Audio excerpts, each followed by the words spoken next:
ಸುಮತಿಭಿರನುಮೇಜಂ ಶುಭ್ರಕಾಜಂ ಸಖಾಜಂ ಸುಖಮಜಮನಪಾಜಂ ಮುಕ್ತ್ಯುಪಾಜಂ ವಿಮಾಜಂ ನೃಹಜಮಹಮಮೇಜಂ ಝೇಜಮಾಮ್ನಾ ಜಗೇಯಂ ಸದಜಮಸದಜೇಜಂ ಶ್ರೀಸಹಾಜಂ ಭಜೇಜಂ ಅಭ್ರಮಂ ಭಂಗರಹಿತಂ ಅಜಡಂ ವಿಮಲಂ ಸದಾ ಆನಂದತೀರ್ಥಮತುಲಂ ಭಜೆ ತಾಪತ್ರಜಾಪಹಂ ಭವತಿ ಯದನುಭಾವಾತ್ಯೆಡಮೂಕೋಪಿ ವಾಗ್ಮಿ ಜಡಮತಿರಪಿ ಜಂತುರ್ಜಾಯತೆ ಪ್ರಾಜ್ಞಮೌಲಿಃ ಸಕಲವಚನಚೇತೋ ದೇವತಾ ಭಾರತೀ ಸಾ ಮಮ ವಚಸಿ ನಿಧತ್ತಾಂ ಸನ್ನಿಧಿಂ ಮಾನಸೇ ಚ ಮಿಥ್ಯಾ ಸಿದ್ಧಾಂತದುರ್ಧ್ವಾಂತ ವಿಧ್ವಂಸನ ವಿಚಕ್ಷಣಃ ಜಯತೀರ್ಥಾಖ್ಯತರನಿರ್ಭಾಸತಾಂ ನೋ ಹೃದಂಬರೆ ಅರ್ಥಿಕಲ್ಪಿತಕಲ್ಪೋಯಂ ಪ್ರತ್ಯರ್ಥಿಗಜಕೇಸರಿ ವ್ಯಾಸತೀರ್ಥಗುರುರ್ಭೂಯಾದಸ್ಮದಿಷ್ಟಾರ್ಥಸಿದ್ಧಯೇ ಪೂಜ್ಯಾಯ ರಾಘವೇಂದ್ರಾಯ ಸತ್ಯಧರ್ಮರತಾಯ ಚ ಭಜತಾಂ ಕಲ್ಪವೃಕ್ಷಾಯ ನಮತಾಂ ಕಾಮಧೇನವೇ ತಪಸ್ವಾಧ್ಯಾಯ ಶುಶ್ರೂಷಾ ಕೃಷ್ಣಪೂಜಾ ರತಂ ಮುನಿಂ ವಿಶ್ವೇಶಮಿಷ್ಟದಂ ವಂದೇ ಪರಿಮ್ರಾಟ್ ಚಕ್ರವರ್ತಿನಂ ಶ್ರೀಗುರುಭ್ಯೋ ನಮಃ ಹರಿ ಓಂ.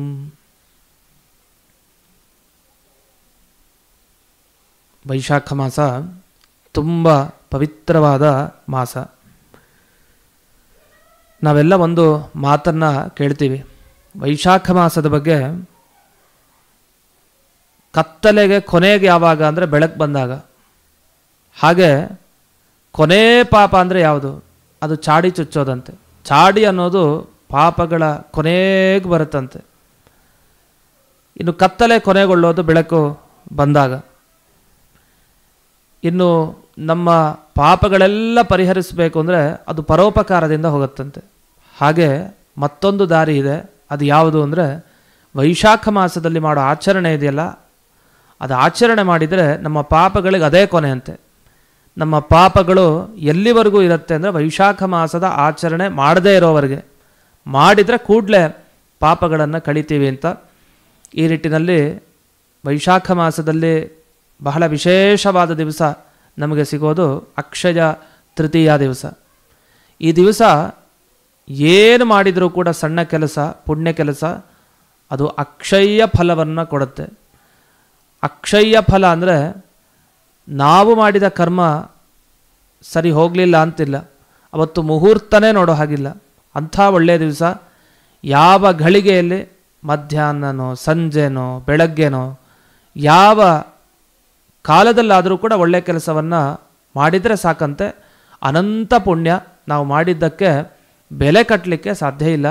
ಅವತ್ತೇನೇನು ಕೊಡ್ತೀವೋ, ಏನೇನು ನೋಡ್ತೀವೋ, ಏನೇನು ಸ್ವೀಕಾರ ಮಾಡ್ತೀವೋ ಎಲ್ಲವೂ ಅನಂತ. ಹಾಗಾಗಿ ಅಕ್ಷಯ ತೃತೀಯ ದಿವಸ ನಾವೇನು ಮಾಡಿದರೂ ತುಂಬ ಒಳ್ಳೆಯ ಫಲವನ್ನು ದೇವರು ಕೊಡ್ತಾನೆ. ಹಾಗಾಗಿ ಅದಕ್ಕೆ ಅಕ್ಷಯ ತೃತೀಯ ಅಂತ ಕರೆಯೋದು. ಇಂಥ ಅಕ್ಷಯ ತೃತೀಯ ದಿವಸ ಪ್ರಮುಖವಾದ ವಿಷಯ ಏನು ಅಂದರೆ ಪ್ರತಿಮೆಗಳಿಗೆ ಹಾಗೆ ಗುರುಗಳ ವೃಂದಾವನಕ್ಕೆ ಗಂಧಲೇಪನ ಮಾಡೋದು. ಈ ಗಂಧಲೇಪನ ಮಾಡೋದು ಯಾಕೆ? ಈ ಗಂಧಲೇಪನ ಮಾಡಿದ್ದನ್ನು ನೋಡಬೇಕು ಅಂತ ಹೇಳೋದು ಯಾಕೆ? ನೀವು ಗಂಧಲೇಪನ ಮಾಡಲಿಕ್ಕೆ ಆಗತ್ತೋ ಆಗೋದಿಲ್ವೋ ಬೇರೆ ವಿಷಯ. ಆದರೆ ನಾವು ದೇವಸ್ಥಾನಕ್ಕೆ ಹೋಗಿ ಗಂಧಲೇಪನ ಮಾಡಿದ ರಾಯರ ವೃಂದಾವನ ಅಥವಾ ಇನ್ಯಾವುದೇ ಗುರುಗಳ ವೃಂದಾವನ ದರ್ಶನವನ್ನು ಅವಶ್ಯವಾಗಿ ಮಾಡಬೇಕು. ದೇವರ ಪ್ರತಿಮೆಗಳ ದರ್ಶನ ಪೂರ್ಣ ಗಂಧಲೇಪನ ಮಾಡಿರೋದನ್ನು ನೋಡಲೇಬೇಕು. ಇವತ್ತಿನ ಈ ಅಕ್ಷಯ ತೃತೀಯ ದಿವಸ ಅಂಥ ಪವಿತ್ರವಾದ ದಿವಸ ಇದು. ಯಾಕೆಂದರೆ ಇನ್ನೇನು ಕಷ್ಟಪಡೋದು ಬೇಡ. ಚಿನ್ನ ತಗೊಂಡ್ವಿ, ಚಿನ್ನ ದಾನ ಕೊಟ್ವಿ, ಅದೆಲ್ಲ ಇರಲಿ ಪಕ್ಕಕ್ಕೆ. ಗಂಧಲೇಪನ ಮಾಡಿದ ದೇವರ ದರ್ಶನ, ಗುರುಗಳ ದರ್ಶನ ಮಾಡೋದು ತುಂಬ ಕರ್ತವ್ಯ.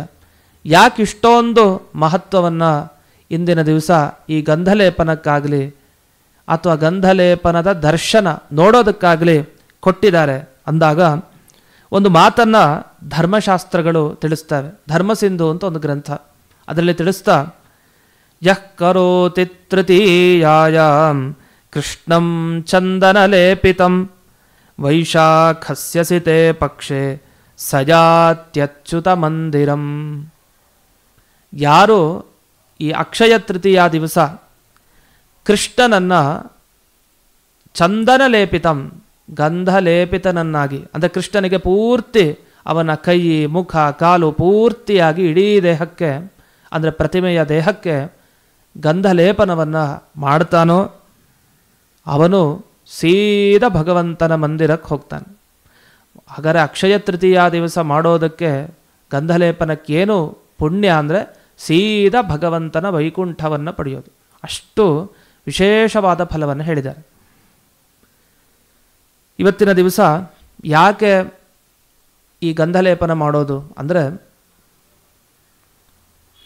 ತುಂಬ ಬಿಸಿಲಿನ ತಾಪ ಅಂತೆ ಅಕ್ಷಯ ತೃತೀಯ ದಿವಸ. ಅದು ಸೂರ್ಯ ಚಂದ್ರ ಇಬ್ಬರು ಗ್ರಹಗಳು ಉಚ್ಚ ಸ್ಥಾನಗಳಲ್ಲಿ ಇರ್ತವೆ. ಅದು ಉಚ್ಚ ಸ್ಥಾನದಲ್ಲಿರೋದು ಅಂತಂದರೆ ಅವತ್ತು ಇನ್ಯಾವ ಗ್ರಹನೂ ಕೂಡ ಕೆಟ್ಟದ್ದನ್ನು ಮಾಡೋದೇ ಇಲ್ವಂತೆ. ಅವತ್ತು ಸ್ವಲ್ಪ ಒಳ್ಳೆಯ ಕೆಲಸ ಮಾಡಿದರೂ ಬೇರೆ ಗ್ರಹಗಳು ಕೂಡ ನಮಗೆ ಒಳ್ಳೆಯದನ್ನು ಮಾಡುತ್ತೆ. ಸೂರ್ಯ ಚಂದ್ರರು ಇಬ್ಬರು ರಾಜ ರಾಣಿಯರಂತೆ, ಇಬ್ಬರು ಉತ್ತುಂಗದಲ್ಲಿರ್ತಾರೆ ಅವತ್ತಿನ ದಿವಸ. ಸೂರ್ಯನ ತಾಪ ಬೇರೆ ಇರುತ್ತೆ. ಆ ತಾಪ ಕಡಿಮೆ ಆಗಬೇಕು ಅಂದರೆ ನಾವು ದೇವರಿಗೆ ಗಂಧ, ಗುರುಗಳಿಗೆ ಗಂಧವನ್ನು ಹಚ್ಚಬೇಕು, ಆಗ ನಮ್ಮ ತಾಪ ಕಳೆಯುತ್ತೆ ಅಂತ. ಯಾಕೆ ಗಂಧ ಹಚ್ಕೊಳ್ಳೋದು ಯಾಕೆ? ಉದಾಹರಣೆ ಕೊಡ್ತಾರೆ. ಗಂಧ ಹಚ್ಕೊಳ್ಳೋದು ಯಾಕೆ ಅಂದರೆ ನಮ್ಮ ದೇಹ ತಂಪಾಗಲಿಕ್ಕೆ. ಪ್ರತಿ ದಿವಸ ದೇವರಿಗೆ ಆರೋಪ ಮಾಡಿದ, ಅಂದರೆ ದೇವರ ಮೇಲೆ ಹಾಕಿದ ಗಂಧವನ್ನು ನಾವು ಸ್ವೀಕಾರ ಮಾಡಿ ಹಚ್ಕೊಳ್ತೀವಿ. ಹೇಗೆ ಗೋಪಿಚಂದನ ದಿಂದ ಊರ್ಧ್ವಪುಂಡ ಧರಿಸ್ತೇವೋ ಹಾಗೆ ಗಂಧವನ್ನು ಹಚ್ಕೊಳ್ಬೇಕು. ಈ ಗಂಧ ಹಚ್ಕೊಂಡಾಗ ದೇಹ ಎಲ್ಲ ತಂಪಾಗುತ್ತೆ, ಆರೋಗ್ಯ ನಮ್ಮ ದೇಹಕ್ಕೆ. ಅದು ದೇವರಿಗೆ ಗುರುಗಳಿಗೆ ಹಚ್ಚಿದ ಗಂಧ, ಅದನ್ನು ನಾವು ಸ್ವೀಕಾರ ಮಾಡಿದರೆ ನಮ್ಮ ದೇಹದ ತಾಪ ಅಷ್ಟೇ ಅಲ್ಲ, ನಮ್ಮ ಮಾನಸಿಕ ತಾಪನೂ ಹೋಗುತ್ತೆ. ಈ ನಿಟ್ಟಿನಲ್ಲಿ ಗಂಧಲೇಪನ ಒಂದು ಆ ಭಗವಂತನಿಗೆ ಮಾಡಿದೆ ನಮ್ಮ ದೇಹಕ್ಕೂ ಗಂಧಲೇಪನ ಆಗಬೇಕು. ಆದರೆ ನಾವು ನಮ್ಮ ದೇಹಕ್ಕೆ ನಾವು ಮಾಡ್ಕೊಂಡಿದ್ದೀವಿ ಅಂತ ಮನಸ್ಸಿಗೆ ತಗೊಬಾರ್ದು. ನಮ್ಮ ದೇಹದ ಒಳಗಡೆ ದೇವರಿದ್ದಾನೆ, ಅವನಿಗೆ ಇದು ಗಂಧಲೇಪನ. ಯಾಕೆಂದರೆ ನಾವು ಕೂಡ ದೇವರಿಗೆ ಒಂದು ಪ್ರತಿಮೆ ಥರ. ಪ್ರತಿಮೆ ಒಳಗಡೆ ಹೇಗೆ ದೇವರಿರ್ತಾನೋ, ವೃಂದಾವನದ ಒಳಗಡೆ ಗುರುಗಳು ಹೇಗಿರ್ತಾರೋ ಹಾಗೆ ನಮ್ಮ ದೇಹ ಅದು ಪ್ರತಿಮೆ, ಒಂದು ವೃಂದಾವನ ಥರ ಅಂತ ಭಾವಿಸಿ ಇದರ ಒಳಗಡೆ ಇರೋ ಗುರುಗಳಿಗೆ ದೇವರಿಗೆ ಈ ಗಂಧಲೇಪನ ಅಂತ ಹೊರಗಡೆ ಪ್ರತಿನಿತ್ಯ ನಾವು ಹಚ್ಕೊಳ್ಬೇಕು. ಆ ರೀತಿ ವಿಶೇಷವಾಗಿ ಅಕ್ಷಯ ತೃತೀಯ ದಿವಸದಂತೂ ಮರೆಯದೆ ನಾವು ಹಚ್ಚಿಕೊಳ್ಬೇಕು.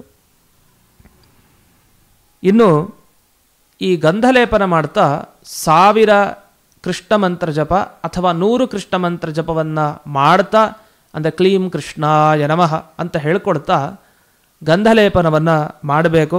ಇದು ಯಾವಾಗ ಮಾಡೋದು ಅಂದರೆ, ಈಗ ಉದಾಹರಣೆಗೆ ಮನೆಯಲ್ಲಿ ಭಗವಂತನ ಪ್ರತಿಮೆ ಇದೆ, ಆಗ ಪಂಚಾಮೃತಾಭಿಷೇಕ ಮಾಡಿ ಶುದ್ಧೋದಕ ಅಭಿಷೇಕ ಎಲ್ಲ ಆದಮೇಲೆ ಪೂರ್ತಿ ದೇವರ ಪ್ರತಿಮೆಗೆ ಗಂಧದಿಂದ ಅಲಂಕಾರ ಮಾಡೋದು. ಅದಾದ ಮೇಲೆ ಗುರುಗಳಿಗೆ, ಮುಖ್ಯ ಪ್ರಾಣದೇವರಿಗೆಲ್ಲ ಕ್ರಮವಾಗಿ ತಾರತಮ್ಯದಿಂದ ಗಂಧಲೇಪನವನ್ನು ಮಾಡಬೇಕು. ಅಷ್ಟೇ ಅಲ್ಲ, ಯಾರು ಸದ್ಬ್ರಾಹ್ಮಣರು ಸಿಗ್ತಾರೆ ಅಂದರೆ ಅವರೆಲ್ಲ ದೇವರ ಛಲಪ್ರತಿಮೆಗಳು ಅಂತ. ದೇವರು ಯಾವ ರೀತಿ ಭೂಮಿಯಲ್ಲಿ ಓಡಾಡ್ತಾನೆ ಅಂದರೆ ಸದ್ಬ್ರಾಹ್ಮಣರ ಒಳಗಡೆ ಇದ್ದು ಓಡಾಡ್ತಾನೆ. ಹಾಗೆ ಬ್ರಾಹ್ಮಣರಿಗೆ ಗಂಧವನ್ನು ದೇಹಕ್ಕೆ ಬಳಿಯೋದು, ಗಂಧ ಲೇಪನ ಮಾಡೋದು, ಅದು ತುಂಬ ಪುಣ್ಯದ ಕೆಲಸ ಈ ಅಕ್ಷಯ ತೃತೀಯ ದಿವಸ. ಹೀಗಾಗಿ ಅಕ್ಷಯ ತೃತೀಯ ಅಂದ ಕೂಡಲೇ ಅದು ಗಂಧಾಲಂಕಾರ ದರ್ಶನ ಮಾಡಬೇಕು ಅಂತ ಎಲ್ಲ ಜನರ ತಲೆಗೂ ಕೂಡ ಇದ್ದೇ ಇದೆ. ಈ ನಿಟ್ಟಿನಲ್ಲಿ ಈ ಗಂಧಾಲಂಕಾರದ ಬಗ್ಗೆ ವಿಶೇಷವಾದ ವಿಷಯವನ್ನು ಪುರಾಣಗಳಲ್ಲಿ ತಿಳಿಸ್ತಾರೆ. ಇವತ್ತಿನ ದಿವಸ ಅಂದರೆ ಅಕ್ಷಯ ತೃತೀಯ ದಿವಸ ಜನರೆಲ್ಲ ಏನು ಮಾಡಬೇಕು ಅಂದರೆ, ಪುರಿ ಜಗನ್ನಾಥ ಕ್ಷೇತ್ರ ಏನಿದೆ ಆ ಜಗನ್ನಾಥನ ದರ್ಶನ ಮಾಡಬೇಕಂತೆ. ಆದ್ದರಿಂದ ಜಗನ್ನಾಥನ ಸ್ಮರಣೆನಾದರೂ ಮಾಡಿ, ಆ ಜಗನ್ನಾಥನನ್ನ ಮನೆಯಲ್ಲಿ ಫೋಟೋ ಇದ್ದರೆ ಅದನ್ನು ಇಟ್ಟುಕೊಂಡು ವಿಶೇಷವಾಗಿ ಪೂಜೆ ಮಾಡಬೇಕು. ಆ ಜಗನ್ನಾಥನ ಮಹಿಮೆಯನ್ನು ತಿಳಿಸ್ತಾ ಗಂಧಾಲಂಕಾರದ ಬಗ್ಗೆ ತಿಳಿಸಿದ್ದಾರೆ. ಜೈಮಿನ ಋಷಿಗಳು ತಾವು ಹೇಳಲಿಕ್ಕೆ ಪ್ರಾರಂಭ ಮಾಡ್ತಾರೆ. ನಾನು ಅಕ್ಷಯ ತೃತೀಯ ದಿವಸ ಮಾಡಬೇಕಾದ ಒಂದು ಕೆಲಸವನ್ನು ಹೇಳ್ತೀನಿ ಕೇಳಿ ಬ್ರಾಹ್ಮಣರೇ ಅಂತ ಎಲ್ಲ ಬ್ರಾಹ್ಮಣರನ್ನು ಉದ್ದೇಶಿಸಿಕೊಂಡು ಹೇಳ್ತಾ ಇದ್ದಾರೆ. ಬ್ರಾಹ್ಮಣರು ಅಂದರೆ ಬೇರೆಯವರು ಕೂಡ, ವಿಷ್ಣು ಭಕ್ತರು ಯಾರ್ಯಾರೋ ಅವರೆಲ್ಲ ಅಂತ ಅರ್ಥ. ಅವರೆಲ್ಲರೂ ಮಾಡಬೇಕಾದ ಕರ್ತವ್ಯ ಏನು ಅಕ್ಷಯ ತೃತೀಯ ದಿವಸ ಅಂದಾಗ, ಮಧ್ಯರಾತ್ರಿಯಲ್ಲಿ ಅಂದ್ರೇನು, ವೈಶಾಖ ಮಾಸ ತೃತೀಯ ದಿವಸ ಅಲ್ಲ, ದ್ವಿತೀಯ ದಿವಸದ ರಾತ್ರಿ ಅಷ್ಟೊತ್ತಿಗೆ ಎಲ್ಲ ರೆಡಿ ಮಾಡ್ಕೊಂಬಿಡ್ಬೇಕು. ಈಗೆಲ್ಲ ಗೌರಿ ಪೂಜೆ, ಗಣಪತಿ ಪೂಜೆ ಅಂದರೆ ಹಿಂದಿನ ದಿವಸ ರಾತ್ರಿ ಅಷ್ಟೊತ್ತಿಗೆ ರೆಡಿ ಮಾಡಿಟ್ಬಿಟ್ಟಿರ್ತೀವಿ. ಅದೇ ರೀತಿ ಅಕ್ಷಯ ತೃತೀಯ ದಿವಸದಕ್ಕಿಂತ ಮೊದಲೇ ರಾತ್ರಿ ಅಷ್ಟೊತ್ತಿಗೆ ಒಳ್ಳೆ ಮಂಟಪ ನಿರ್ಮಾಣ ಮಾಡಿಬಿಡ್ಬೇಕಂತೆ. ಒಂದು ಮಂಟಪ ಚೆನ್ನಾಗಿ ಇಟ್ಟು ಅದಕ್ಕೆಲ್ಲ ಒಳ್ಳೆ ಸುಗಂಧ ಲೇಪನ ಮಾಡಿರಬೇಕು, ಒಳ್ಳೆ ಸುವಾಸನೆ ಬರ್ತಾ ಇರಬೇಕು. ಆ ರೀತಿ ಆ ಮಂಟಪವನ್ನು ನಿರ್ಮಾಣ ಮಾಡಿ ಅದಕ್ಕೆ ಶುಭ್ರವಾದ ವಸ್ತ್ರವನ್ನು ಹಾಕಿ ಮುಚ್ಚಿ ಅದನ್ನು ಸೂರ್ಯನಿಗೆ ಅಭಿಮುಖವಾಗಿ ಇಡಬೇಕು. ಆ ಮಂಟಪವನ್ನು ಸೂರ್ಯನ ಛಾಯೆ ಅದು ಬೀಳ್ತಾ ಇರಬೇಕು. ಸೂರ್ಯನ ಛಾಯೆ ಅನ್ನೋದಕ್ಕಿಂತ ಸೂರ್ಯನ ಕಿರಣ ಬೀಳ್ತಾ ಇರಬೇಕು. ಸೂರ್ಯನ ನೆರಳು ಬೀಳತ್ತೆ ಅಂತ ಬೇಡ, ಸೂರ್ಯನ ಕಿರಣ ಬೀಳತ್ತೆ. ಆ ರೀತಿಯಾಗಿ ಆ ಮಂಟಪವನ್ನು ಸಿದ್ಧಪಡಿಸಬೇಕು. ಸಿದ್ಧಪಡಿಸಾದ ಮೇಲೆ ಅದರ ಮಧ್ಯದಲ್ಲಿ, ಅಂದರೆ ಮಂಟಪದ ಮಧ್ಯಭಾಗದಲ್ಲಿ ಒಂದು ಭದ್ರಾಸನ ಅಂತ, ಒಂದು ದೇವರಿಗೆ ಕೂಡಲಿಕ್ಕೆ ಒಂದು ಆಸನವನ್ನು ಕಲ್ಪನೆ ಮಾಡಿ ನಂತರ ಆಸನಕ್ಕೆ ಪೂರ್ತಿ ಬಟ್ಟೆಯಿಂದ ಮುಚ್ಚಬೇಕು. ಅಲ್ಲಿ ಒಂದು ಚಿನ್ನದ ಕಲಶವನ್ನು ಇಡಬೇಕು. ಬಹಳ ಮುಖ್ಯ ಈ ಪ್ರಕ್ರಿಯೆ. ಇದೆಲ್ಲ ಜೈಮಿನ ಋಷಿಗಳು ಅಲ್ಲಿ ಹೇಳಿದ್ದು, ಯಾವ ರೀತಿ ನಾವು ಗಂಧಲೇಪನ ಮಾಡೋ ಮುಂಚೆ ಏನೇನು ಮಾಡಬೇಕು ಅಂತ. ಸರಿ, ಮಂಟಪದ ಮಧ್ಯಕ್ಕೆ ಆಸನ ಹಾಕಿ ದೇವರಿಗೆ ಅದೆಲ್ಲ ಮುಚ್ಚಿ ವಸ್ತ್ರದಿಂದ ಅಲ್ಲಿ ಚಿನ್ನದ ಕಲಶ ಇಡಬೇಕು. ಚಿನ್ನದ ಕಲಶವನ್ನು ಇಟ್ಟು ಅದರ ಪಶ್ಚಿಮ ದಿಕ್ಕಿಗೆ ಬ್ರಾಹ್ಮಣ ತಾನು ಒಂದು ಆಸನದಲ್ಲಿ ಕೂತ್ಕೊಳ್ಬೇಕು. ಕೂತ್ಕೊಂಡು ಒಂದು ಪಾತ್ರೆಯಲ್ಲಿ ಪೂರ್ಣ ಚಂದನವನ್ನು ತಗೊಳ್ಬೇಕು. ಚಂದನ ಅಂದರೆ ಗಂಧ ತೆಯ್ಬೇಕು ಪೂರ್ತಿ. ಹಿಂದಿನ ದಿವಸನೇ ಎಲ್ಲ ತೆಗೆದಿಟ್ಕೊಂಡಿರಬೇಕು ಅಂತ. ಎಲ್ಲ ತೆಗೆದಿಟ್ಕೊಂಡು ಒಂದು ಕಡೆ ಸಂಗ್ರಹವನ್ನು ಅಲ್ಲಿ ಮಾಡಬೇಕು. ಆ ಪಾತ್ರೆಯಲ್ಲಿ ಸಂಗ್ರಹವನ್ನು ಮಾಡಿಕೊಂಡು ಎಷ್ಟು ಮಾಡಬೇಕು ಅಂದರೆ ನಮಗೆ ಆಶ್ಚರ್ಯ ಆಗತ್ತೆ. 25 ಫಲ ಪ್ರಮಾಣದ ಚಂದನ ತೆಯ್ಬೇಕಂತೆ. ಅಂದರೆ ಒಂದು ಫಲ ಅಂದರೆ 48 ಗ್ರಾಮ್ ಚಂದನ ಗಂಧ ತೆಗಿಬೇಕು. ಇದು 25 ಫಲ ಪ್ರಮಾಣ ಅಂದರೆ 1200 ಗ್ರಾಮ್ ಆಗುತ್ತೆ. ಇಷ್ಟು ಗಂಧವನ್ನು ತೆಗೆದು ತಗೊಳ್ಬೇಕು. ತಗೊಂಡು ಅದಕ್ಕೆ ಈ ಕೃಷ್ಣಾಗರು ಅಂತ ಸಿಗುತ್ತೆ, ಅದರ ಪಿಷ್ಟ, ಅದನ್ನು ಪುಡಿ ಮಾಡಿದ್ದು ಏನಿದೆಯಲ್ಲ ಅದರ ಅಂಶವನ್ನು ಸೇರಿಸಬೇಕು. ಅಷ್ಟೇ ಅಲ್ಲ, ಆ ಕೃಷ್ಣಾಗರು ಎಷ್ಟು ಸೇರಿಸ್ತೀರೋ ಅದರ ಅರ್ಧ ಭಾಗ ಕುಂಕುಮ ಹಾಕಬೇಕು. ಕುಂಕುಮದ ಅರ್ಧ ಭಾಗ ಶಿಲಾರಸ, ಒಂದು ವಿಶಿಷ್ಟವಾದ ಪುಡಿ ಸಿಗತ್ತೆ, ಆ ರಸವನ್ನು ಹಾಕಬೇಕು. ಇನ್ನು ಧೂಪದ ಧೂಳಿ ಇರುತ್ತಲ್ಲ ಅದನ್ನು ಕೂಡ ಅದಕ್ಕೆ ಬೆರೆಸಬೇಕು. ಕಸ್ತೂರಿ, ಪಚ್ಚಕರ್ಪೂರ ಎಲ್ಲವನ್ನು ಹಾಕಿ ಚೆನ್ನಾಗಿ ಆ ಗಂಧವನ್ನು ಸಿದ್ಧಪಡಿಸಬೇಕು. ಇಷ್ಟೆಲ್ಲ ಸಿದ್ಧಪಡಿಸಿದ ಮೇಲೆ ಅಗರು ತೈಲವನ್ನು ಕೂಡ ಅದಕ್ಕೆ ಸೇರಿಸೋದಿದೆ. ಆಮೇಲೆ ಪಾತ್ರೆಯಲ್ಲಿ ಚೆನ್ನಾಗಿ ಅದನ್ನು ಕದಡಬೇಕು. ಕದಡಾದ ಮೇಲೆ ಚೆನ್ನಾಗಿ ಸಿದ್ಧ ಆಗಿದೆ. ಅದರ ಮೇಲೆ ಈ ಕೇದಿಕೆ ಗರಿಗಳಿಂದ ರೇಷ್ಮೆ ವಸ್ತ್ರ ಜೊತೆಗೆ ಅದಕ್ಕೆಲ್ಲ ಮುಚ್ಚಬೇಕು. ಇದಾದ ಮೇಲೆ ಆ ಬೆಳ್ಳಿಯ ಕಲಶ ಇರುತ್ತಲ್ಲ ಅದಕ್ಕೆಲ್ಲ ತುಂಬಿಸ್ಕೊಳ್ಬೇಕು, ಪೂರ್ಣ ತುಂಬಿಸ್ಕೊಂಡು ಆಮೇಲೆ ಆ ಬೆಳ್ಳಿ ಕಲಶವನ್ನು ಮುಟ್ಟುಕೊಂಡು ಅಥವಾ ಬಂಗಾರದ ಕಲಶವನ್ನು ಮುಟ್ಟುಕೊಂಡು ಯಥಾಶಕ್ತಿ, ಬಂಗಾರದ ಕಲಶ ಇಟ್ಟರೆ ಬಂಗಾರದ ಕಲಶವನ್ನು ಮುಟ್ಟುಕೊಂಡು ಮಾಡೋದು ಜಪವನ್ನು, ಇಲ್ಲ ಬೆಳ್ಳಿ ಕಲಶ ಇದ್ದರೆ ಬೆಳ್ಳಿ ಕಲಶವನ್ನು ಮುಟ್ಟುಕೊಂಡು ಜಪ ಮಾಡೋದು. ಏನು ಜಪ ಮಾಡಬೇಕು ಅಂದರೆ ಚಂದ್ರ ಮಂತ್ರವನ್ನು ಜಪ ಮಾಡಬೇಕು ಅಥವಾ ಗರುಡ ಮಂತ್ರವನ್ನು ಜಪ ಮಾಡಬೇಕು ಮುಟ್ಟಿಕೊಂಡು. ಅದಾದ ಮೇಲೆ ಮಂಟಪದಲ್ಲಿ ಏನು ಪ್ರತಿಷ್ಠಾಪನೆ ಆಗಿದೆ, ಸೀದಾ ಅರುಣೋದಯ ಕಾಲ ಬಂದಾಗ ಅದನ್ನು ಜಗನ್ನಾಥನ ಗುಡಿಗೆ ಕರ್ಕೊಂಡು ಹೋಗಬೇಕು. ಅಂದರೆ ತೆಗೆದುಕೊಂಡು ಹೋಗಬೇಕು ಆ ಕಲಶವನ್ನು. ಅಂದರೆ ಅರ್ಥ, ನಮ್ಮ ಮನೆಯಲ್ಲೇ ಇವಾಗ ಜಗನ್ನಾಥನ ಪೂಜೆ ಮಾಡ್ತಾ ಇದ್ದೀವಿ ಅಂತ ಇಟ್ಕೊಳ್ಳಿ. ಆಗ ಒಂದು ಮಂಟಪದಲ್ಲಿ ಹೀಗೆಲ್ಲ ಮಾಡಿ ರೆಡಿ ಮಾಡಿ ಇಟ್ಕೊಂಡು ಅರುಣೋದಯ ಕಾಲ ಬೆಳಗ್ಗೆ 4:15 ಟೈಮ್ ಸ್ನಾನ ಮಾಡಿ ಶುದ್ಧವಾಗಿ ಆ ಗಂಧ ತೆಗೆದು ಏನು ಇಟ್ಟಿದ್ದೀವಲ್ಲ ಅಷ್ಟೊಂದು ಗಂಧವನ್ನು ಅದನ್ನು ಸೀದಾ ದೇವರ ಸನ್ನಿಧಾನಕ್ಕೆ, ಅಂದರೆ ದೇವರ ಮನೆಗೆ ತಗೊಂಡು ಹೋಗಿ ಇಡಬೇಕು. ಇಟ್ಟು ನಂತರ ಭಗವಂತನ ಪೂಜೆಯನ್ನು ಪ್ರಾರಂಭ ಮಾಡಬೇಕು. ಭಗವಂತನಿಗೆ ಶಂಖ, ಚಾಮರ, ಛತ್ರ ಎಲ್ಲವನ್ನು ಅರ್ಪಣೆ ಮಾಡಿ ಪ್ರದಕ್ಷಿಣೆ ಬಂದು ದೇವರ ಸಮ್ಮುಖವಾಗಿ, ದೇವರ ಎದುರುಗಡೆ ಆ ಬಂಗಾರದ ಅಥವಾ ಬೆಳ್ಳಿಯ ಕಲಶವನ್ನು, ಚಂದನ ಕಲಶವನ್ನು ಮುಂದಕ್ಕಿಟ್ಟು ಭಗವಂತನ ಪೂಜೆಯನ್ನು ಮಾಡಬೇಕು, ಪ್ರಾರ್ಥನೆಯನ್ನು ಮಾಡಬೇಕು. ದೇವರ ವಸ್ತ್ರವನ್ನು ತೆಗೆದು, ನೋಡಪ್ಪ ದೇವರೇ, ನನ್ನನ್ನು ನೋಡು, ಹಾಗೆ ಈ ಗಂಧ ಕಲಶ ಏನಿದೆ ಇದನ್ನು ನೋಡು. ಆಯತಾಭ್ಯಾಂ ವಿಶಾಲಾಭ್ಯಾಂ ಶೀತಲಾಭ್ಯಾಂ ವಿಲೋಕಯ ಕರುಣಾರಸಪೂರ್ಣಾಭ್ಯಾಂ ಲೋಚನಾಭ್ಯಾಂ ವಿಲೋಕಯ. ನಿನ್ನ ವಿಶಾಲವಾದ ಕಣ್ಣಿನಿಂದ, ಕರುಣಾಪೂರ್ಣ ದೃಷ್ಟಿಯಿಂದ ಈ ಗಂಧೋದಕ ಗಂಧ ಕಲಶ ಏನಿದೆ ಇದನ್ನು ನೋಡು ಅಂತ ಪ್ರಾರ್ಥನೆ ಮಾಡಿ, ಆಮೇಲೆ ಗಂಧ ಪುಷ್ಪ ಅಕ್ಷತೆ ಎಲ್ಲ ಹೇಳಿ ಶ್ರೀ ಸೂಕ್ತ ಮಂತ್ರವನ್ನು ಹೇಳಿ ಭಗವಂತನಿಗೆ ಅರ್ಚನೆ ಮಾಡ್ತಾ ಭಗವಂತನ ದೇಹದ ಮೇಲೆ ಪೂರ್ಣ ಲೇಪನ ಮಾಡಬೇಕು. ಯಾವುದು ಶ್ರೀ ಸೂಕ್ತ ಹೇಳ್ತಾ ಹೇಳ್ತಾ ಇಡೀ ದೇಹಕ್ಕೆ ಲೇಪನವನ್ನು ಮಾಡಬೇಕು.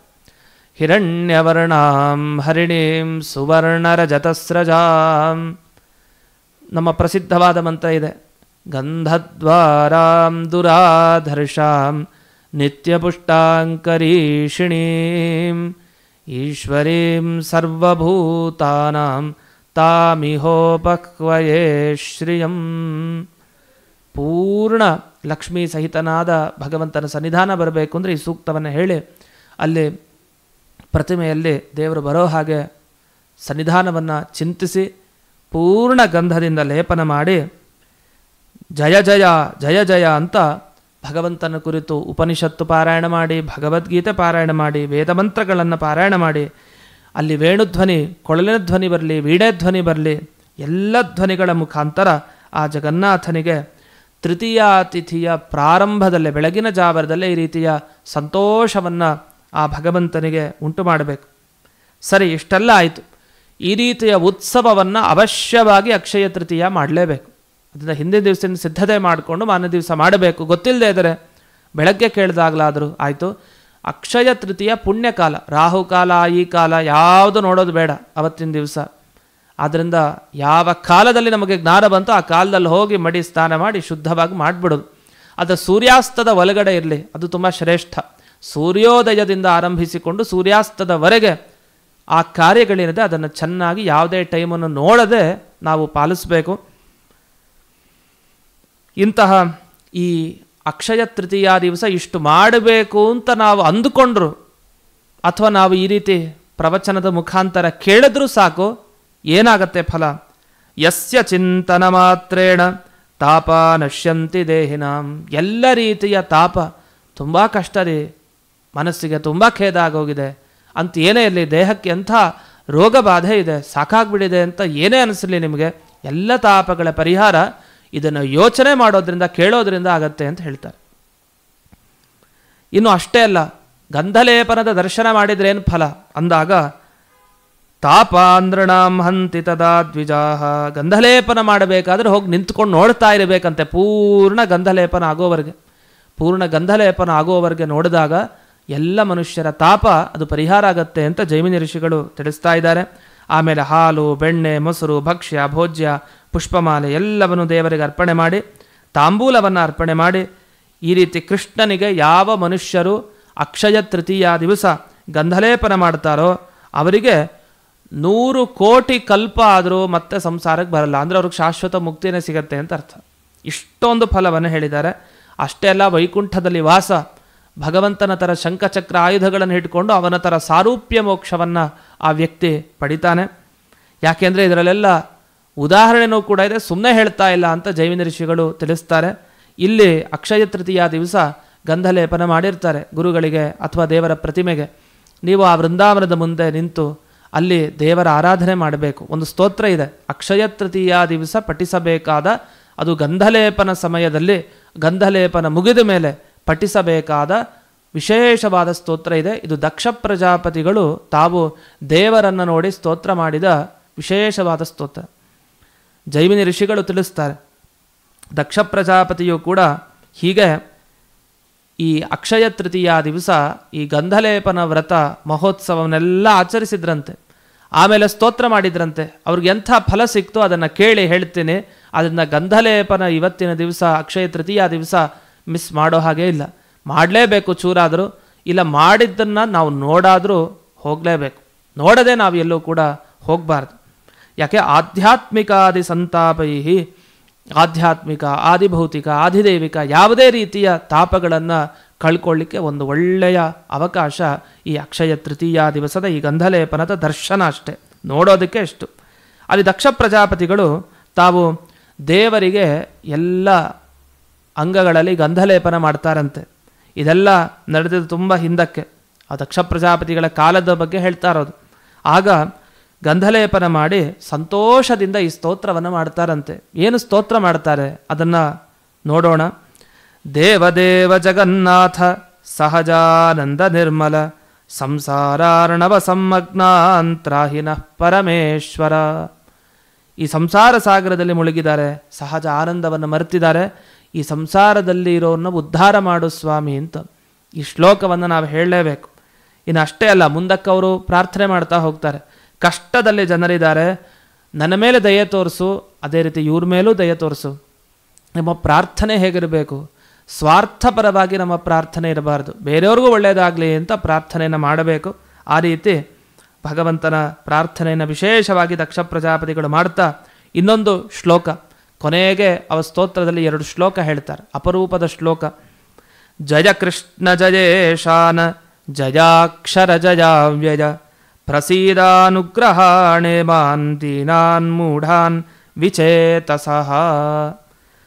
ಜಯ ಕೃಷ್ಣ ಜಯೇಶಾನ ಜಯಾಕ್ಷರ ಜಯಾವ್ಯಯ ಅಂತ ಜಯ ಜಯ ಅಂತ ಕೃಷ್ಣನಿಗೆ ಹೇಳ್ತಾ ಇದ್ರೆ, ನಿಮ್ಮ ಜೀವನದಲ್ಲಿ ಅದು ಗಂಧಲೇಪನ ಆಗುವಂಥ ಸಮಯದಲ್ಲಿ ಅಥವಾ ಲೇಪನ ಆದ ಮೇಲೆ ದರ್ಶನ ಆದಾಗ ಪ್ರಸೀದ ಅನುಗ್ರಹಾಣ ಇಮಾನ್, ನಿನಗೆ ಜಯ ಆಗಲಿ ಕೃಷ್ಣ, ನಿನಗೆ ನಾಶ ಇಲ್ಲ, ನಿನಗೆಲ್ಲ ಶಕ್ತಿ ಇದೆ, ನನಗೆ ಜಯವನ್ನು ನೀಡು, ಅನುಗ್ರಹಿಸು, ಈ ಮೂಢರನ್ನು ಉದ್ಧರಿಸು, ನನ್ನಂತಹ ಮೂಢರನ್ನು ಕೂಡ ಉದ್ಧರಿಸು ಅಂತ ಪ್ರಾರ್ಥನೆಯನ್ನು ಮಾಡಬೇಕು.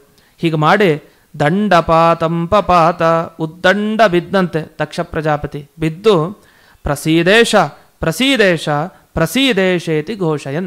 ನಾವು ದೇವರ ಹತ್ರ ನಿಂತಾಗ ಇದನ್ನೇ ಕೇಳಬೇಕು, ಪ್ರಸೀದೇಶ, ಪ್ರಸನ್ನನಾಗು ಪ್ರಸನ್ನನಾಗು ಪ್ರಸನ್ನನಾಗು ಅಂತ 3 ಸಲ ಜೋರಾಗಿ ಉದ್ಘೋಷಣೆಯನ್ನು ಅವತ್ತಿನ ದಿವಸ ದಕ್ಷ ಪ್ರಜಾಪತಿಗಳು ಹೇಗೆ ಮಾಡಿದರೋ ಅದೇ ರೀತಿ ನಾವು ಕೂಡ ಮಾಡಬೇಕು. ಇಷ್ಟಾದ ಮೇಲೆ ಭಗವಂತ ಒಲದ ಗಂಧಲೇಪನ ಮಾಡಿದ ಮೇಲೆ ದಕ್ಷ ಪ್ರಜಾಪತಿಗಳಿಗೆ ಆಗ ಹೇಳ್ತಾನೆ, ನೀನೇನು ಕೊಟ್ಟಿಯಲ್ಲ ಇವತ್ತಿನ ದಿವಸ, ನಿನಗೇನು ಅಪೇಕ್ಷೆ ಪಡ್ತೀಯೋ ಆ ವರ ಕೇಳು, ನಾನು ನಿನಗೆ ಪೂರೈಸ್ತೀನಿ, ನನ್ನ ಅನುಗ್ರಹದಿಂದ ನಿನಗೆಲ್ಲ ಸಿಗತ್ತೆ. ಅಷ್ಟೇ ಅಲ್ಲ, ಯಾರ್ಯಾರು ಪುಣ್ಯವನ್ನು ಕಳ್ಕೊಂಡಿದ್ರೋ 1 ವರ್ಷಗಳ ಕಾಲ ಈ ಅಕ್ಷಯ ತೃತೀಯ ದಿವಸ ಮಾಡಿದರೆ ಎಲ್ಲ ಪುಣ್ಯ ಒಟ್ಟಿಗೆ ಬಂದು ಇನ್ನೂ ಡಬಲ್ ಪುಣ್ಯ, ಅನಂತ ಪುಣ್ಯವನ್ನು ಪಡ್ಕೊಳ್ತಾರೆ. ನೀನು ನನ್ನ ಅಂಗದಿಂದ ಹುಟ್ಟಿದೆಯಾ, ಪಾಣ್ಯಾತ್ಮನೇ ದಕ್ಷಾಯ ನಮಃ ಅಂತ ಭಗವಂತನ ಕೈಯಿಂದಲೇ ಹುಟ್ಟಿದವನು ದಕ್ಷ ಪ್ರಜಾಪತಿ. ಆದ್ದರಿಂದ ನಮ್ಮ ಕೈ ಚೆನ್ನಾಗಿರಬೇಕು, ನಮ್ಮ ಕೈಯಿಂದ ಗಂಧ ಲೇಪನ ಮಾಡಿಸ್ಕೊಳ್ಬೇಕು ದೇವರು ಅಕ್ಷಯ ತೃತೀಯ ದಿವಸ. ಅಂದರೆ ನಮ್ಮ ಕೈಯಲ್ಲಿರೋ ಆ ದಕ್ಷ ಪ್ರಜಾಪತಿಗಳು ನೆನಪಿಸ್ಕೊಂಡು, ದಕ್ಷ ಪ್ರಜಾಪತಿಗಳೇ ನೀವು ನಿಮ್ಮ ಕೈಯಿಂದ ಗಂಧಲೇಪನವನ್ನು ಮಾಡಿ ದೇವರ ಅನುಗ್ರಹ ಪಡ್ಕೊಂಡು ಏನು ಅಪೇಕ್ಷಿತನೋ ಅದನ್ನು ವರ ಪಡ್ಕೊಂಡ್ರಿ, ಹಾಗೆ ನನ್ನ ಕೈಯಲ್ಲಿದ್ದು ನೀವು ನನ್ನ ಮುಖಾಂತರ ಭಗವಂತನ ಶರೀರಕ್ಕೆ ಗಂಧಲೇಪನವನ್ನು ಮಾಡೋ ಹಾಗೆ ಮಾಡಿ ಅನುಗ್ರಹಿಸಿ ನನಗೆ ಅಂತ ದಕ್ಷ ಪ್ರಜಾಪತಿಗಳ ಮುಖಾಂತರ ಆ ಭಗವಂತನನ್ನು ಪ್ರಾರ್ಥಿಸಬೇಕು. ಅಷ್ಟೇ ಅಲ್ಲ, ಈ ಅಕ್ಷಯ ಯಾತ್ರೆ ಏನಿದೆಯಲ್ಲ, ಅಂದರೆ ದಕ್ಷ ಪ್ರಜಾಪತಿಗಳು ಹೀಗೆ ಹೋಗಿ ಭಗವಂತನ ಸೇವೆ ಮಾಡಿದ್ದು, ಗಂಧಲೇಪನ ಮಾಡಿದ್ದು, ಇದೆಲ್ಲ ಕೇಳಿದ್ರೆ ಯಥಾ ಸಂತಾಪಹರಣಂ ಚಂದನೇನಾನುಲೇಪನಂ ತಥೋತ್ಸವೋ ಯಮ್ಮೇ ದಕ್ಷ ಸಂತಾಪತ್ರಯನಾಶನ. ಹೇಗೆ ಗಂಧ ಹಚ್ಚಿಕೊಂಡ್ರೆ ತಾಪ ಹೋಗುತ್ತೋ ಹಾಗೆ ಚಂದನ ಹಚ್ಚಿಕೊಳ್ಳೋದಲ್ಲ, ನೋಡಿದ್ರೆ ಸಾಕು ಎಲ್ಲ ತಾಪಗಳು, ಯಾವ ರೀತಿ ಕಷ್ಟಗಳಿದೆ ಜೀವನದಲ್ಲಿ ಎಲ್ಲ ಕಷ್ಟಗಳು ಪರಿಹಾರ ಆಗುತ್ತೆ ಅಂತ ಇಷ್ಟೆಲ್ಲ ವಿಷಯಗಳನ್ನು ತಿಳಿಸಿ ಜೈಮಿನಿ ಋಷಿಗಳು ಹೇಳ್ತಾರೆ. ಆಮೇಲೆ ಭಗವಂತ ಅನುಗ್ರಹ ಮಾಡಿ ದಕ್ಷ ಪ್ರಜಾಪತಿಗೆ ತಾನು ಅಂತರ್ಧಾನವನ್ನು ಹೊಂದಿದ. ಹಾಗಾಗಿ ವಿಶೇಷವಾಗಿ ಭಗವಂತನ ಅನುಗ್ರಹ ಆಗಬೇಕು ಅಂತಾದರೆ ಯಾವ ವ್ರತ, ಯಾವ ತಪಸ್ಸು, ಯಾವ ದಾನ, ಯಾವ ಕಷ್ಟಕರವಾದ ಬೇರೆ ವಿಷಯಗಳೆಲ್ಲ ಪಕ್ಕಕ್ಕಿಡಿ, ಸೀದಾ ಹೋಗಿ ಈ ಚರ್ಮ ಚಕ್ಷುಸ್ಸಿನಿಂದ ಅಂತ, ಅಂದರೆ ನಮ್ಮ ಕಣ್ಣು ದಿವ್ಯ ದೃಷ್ಟಿಯನ್ನು ಹೊಂದಿರೋ ಕಣ್ಣಲ್ಲ, ಸಾಮಾನ್ಯವಾದ ಕಣ್ಣಿದು. ಇಂಥ ಚರ್ಮದ ಕಣ್ಣಿನಿಂದ ಆ ಭಗವಂತನನ್ನು ನೋಡಬೇಕು. ಅವನು ಆಲದ ಮರದ ಬುಡದಲ್ಲಿದ್ದಾನೆ, ದಾರುಮಯ ಮರದ ರೂಪದಲ್ಲಿ. ಆ ಮರದ ರೂಪದಲ್ಲಿರೋ ಜಗನ್ನಾಥನನ್ನು ಚರ್ಮದ ಕಣ್ಣಿನಿಂದ ನೋಡಿದರೆ ಈ ದೇಹವೆಂಬ ಪಾಶವನ್ನು ಹಾಕಿ ಬಿಡಿಸಿ ನಮಗೆ ಮೋಕ್ಷವನ್ನು ಪರಮಾತ್ಮ ಕರುಣಿಸ್ತಾನೆ. ಹೀಗೆ ದೇವರ ಗಂಧಲೇಪನ ದರ್ಶನ, ಅದರ ಪ್ರವಚನದ ಶ್ರವಣ, ಅದರ ಬಗ್ಗೆ ಚಿಂತನೆ, ಅದರ ಜೊತೆಗೆ ಗುರುಗಳಿಗೆ ಅಂದರೆ ಗುರುಗಳ ವೃಂದಾವನಕ್ಕೆ ಮಾಡುವಂತಹ ಯಾವ ಗಂಧಲೇಪನ ಅದಕ್ಕೂ ವಿಶೇಷ ಫಲ. ದೇವರಿಗೆ ಹೇಗೆ ನಾವು ಮಾಡ್ತೀವೋ ಹಾಗೆ ಗುರುಗಳ ಮೇಲೂ ಯಥಾಯೋಗ್ಯವಾಗಿ ಅವರು ವೃಂದಾವನಕ್ಕೆ ಗಂಧಲೇಪನ ಮಾಡಿದಾಗ ಪುಣ್ಯ ತುಂಬ ಬರುತ್ತೆ. ಗುರುಗಳ ಮುಖಾಂತರನೇ ದೇವರು ಒಲಿಯೋದು. ಗುರುಗಳ ವೃಂದಾವನಕ್ಕೆ ಗಂಧಲೇಪನ ಮಾಡ್ತಾ ಇದ್ದೀವಿ ಅಂದರೆ ಅವರ ಅಂತರ್ಯಾಮಿಯಾದ ಮುಖ್ಯ ಪ್ರಾಣ ತದಂತರ್ಯಾಮಿಯಾದ ಜಗನ್ನಾಥನಿಗೆ ಮಾಡ್ತಾ ಇದ್ದೀವಿ ಗಂಧಲೇಪನ ಅಂತ. ಹೀಗೆ ಈ ಅಕ್ಷಯ ತೃತೀಯ ದಿವಸ ಗಂಧಲೇಪನ ಮಾಡೋದು, ಅದನ್ನು ನೋಡೋದು, ಅದರ ಜೊತೆಗೆ ಅದರ ಬಗ್ಗೆ ಕೇಳೋದು, ಅದರ ಬಗ್ಗೆ ಚಿಂತಿಸೋದು, ಈ ದಕ್ಷ ಪ್ರಜಾಪತಿಗಳ ಬಗ್ಗೆ ಕೇಳೋದು, ಜೈಮಿನಿ ಋಷಿಗಳು ಬ್ರಾಹ್ಮಣರಿಗೆ ಏನು ತಿಳಿಸಿದ್ರು ಅದನ್ನು. ಅಂತೂ ಇವತ್ತು ಇವೆಲ್ಲ ಗಂಧಲೇಪನ, ಗಂಧದ ಬಗ್ಗೆ ಒಟ್ಟು ಏನೇನು ಕರ್ಮಗಳನ್ನು ಮಾಡ್ತೀವಿ ಅದು ತುಂಬ ಅಕ್ಷಯ ಫಲವನ್ನು ನೀಡುತ್ತೆ ಅಂತ ತಿಳಿಸ್ತಾ, ಇಂಥ ಸುಂದರವಾದ ಅವಕಾಶವನ್ನು ನಾವು ಎಂದಿಗೂ ಕೂಡ ಬಳಸ್ಕೊಳ್ಳದೇ ಇರಬಾರ್ದು, ವಂಚಿತರಾಗಲೇಬಾರ್ದು. ಯಾಕೆಂದರೆ ಸಿಗೋ ತುಂಬ ಅಪರೂಪ ಒಂದು ದಿವಸ. ಅದರಿಂದ ಈ ಗಂಧ ಸೇವೆಯನ್ನು ದೇವರಿಗೆ ಮಾಡಿ ಎಲ್ಲರೂ ಆ ಭಗವಂತನ ಗುರುಗಳ ಅನುಗ್ರಹಕ್ಕೆ ಪಾತ್ರರಾಗೋಣ ಅಂತ ತಿಳಿಸ್ತಾ ಈ ಸಂಚಿಕೆಯನ್ನು ಅಸ್ಮದ್ ಗುರುವಂತರ್ಗತ ವ್ಯಾಸತೀರ್ಥ ಗುರುವಂತರ್ಗತ ಭಾರತೀರಮಣ ಮುಖ್ಯ ಪ್ರಾಣ ಅಂತರ್ಗತ ಶ್ರೀಮನ್ಮೂಲ ಗೋಪಾಲಕೃಷ್ಣನಿಗೆ ಅರ್ಪಣೆ ಮಾಡ್ತೇನೆ. ಶ್ರೀ ಕೃಷ್ಣಾರ್ಪಣಮಸ್ತು.